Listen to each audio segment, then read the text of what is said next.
श्री कृष्ण कहते हैं, कर्म का फल व्यक्ति को उसी तरह ढूंढ लेता है जैसे कोई बछड़ा सैकड़ों गायों के बीच अपनी मां को ढूंढ लेता है। आप में से कई सारे लोग सोचते होंगे कि ईश्वर ने सबको एक समान क्यों नहीं बनाया, उसने सबको एक जैसी सुविधा क्यों नहीं दी। ईश्वर ने ऐसा इसलिए नहीं किया क्योंकि सभी के कर्म एक समान नहीं है। एक दिन एक अमीर आदमी भगवान शिव के दर्शन करने के लिए मंदिर में गया। इस अमीर आदमी ने बहुत ही महंगे जूते पहन रखे थे और उसने ऐसा भी सुना था कि इस मंदिर में अक्सर चोरी होती रहती है। इस वजह से उसका मन नहीं हुआ कि वह अपने कीमती जूते वहां बाहर छोड़कर चला जाए। जूते पहनकर वह मंदिर में नहीं जा सकता था और उसे ऐसा ही बाहर छोड़कर वहां से जाना नहीं चाहता था। अब वह करे तो क्या करे, वह बड़ी दुविधा में पड़ गया था। थोड़ी देर सोचने के बाद उस अमीर आदमी ने मंदिर के बाहर बैठे एक भिखारी से बात की। अमीर आदमी ने उस भिखारी को अपने जूते संभालने के लिए दे दिए। भिखारी भी उसके जूते संभालने के लिए राजी हो गया। फिर वो अमीर आदमी अंदर मंदिर में पूजा करने के लिए चला गया।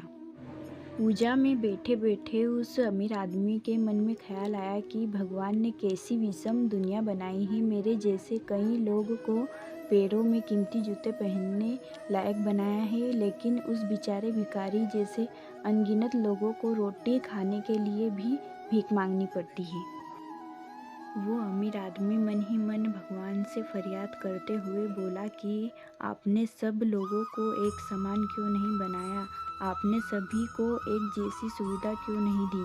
फिर उसने मन ही मन तय किया कि यहाँ से वापस जाते समय वो उस भिखारी को 500 रुपये देकर जाएगा।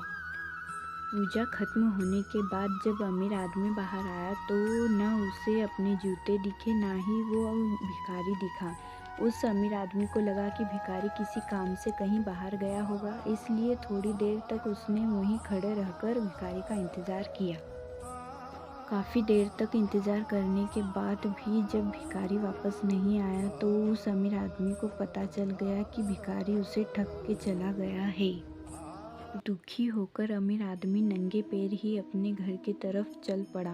रास्ते में उस अमीर आदमी ने देखा कि फुटपाथ पर एक जूते चप्पल बेचने वाला बैठा है।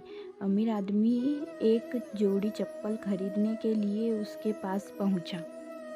वहां पहुंचते ही उस अमीर आदमी की नज़र उसके जूते जैसे ही जूते पर पड़ी। अमीर आदमी पहचान गया कि ये उसी के जूते हैं। पूछने पर बेचने वाले ने पहले मना किया, लेकिन बार बार पूछने पर और दबाव देने पर उसने माना कि यह जूते उसे एक भिखारी 500 रुपये में बेचकर गया है। अब वह अमीर आदमी बिना चप्पल खरीदे मुस्कुराते हुए वहां से अपने घर की तरफ नंगे पैर ही चला गया। उसे भगवान से की गई अपनी फरियाद का जवाब मिल चुका था। उसे समझ में आ गया था कि जब तक लोगों के कर्म एक जैसे नहीं होते तब तक सब एक समान नहीं हो सकते। भगवान ने उस भिखारी की तकदीर में 500 रुपये लिखे ही थे, लेकिन कैसे कर्म करके उन्हें लेना है यह उस भिखारी के हाथ में था। अगर वह चोरी ना भी करता फिर भी उसे 500 रुपये मिलने वाले थे। शायद उसके ऐसे ही बुरे कर्मों की वजह से आज वो एक भिखारी था।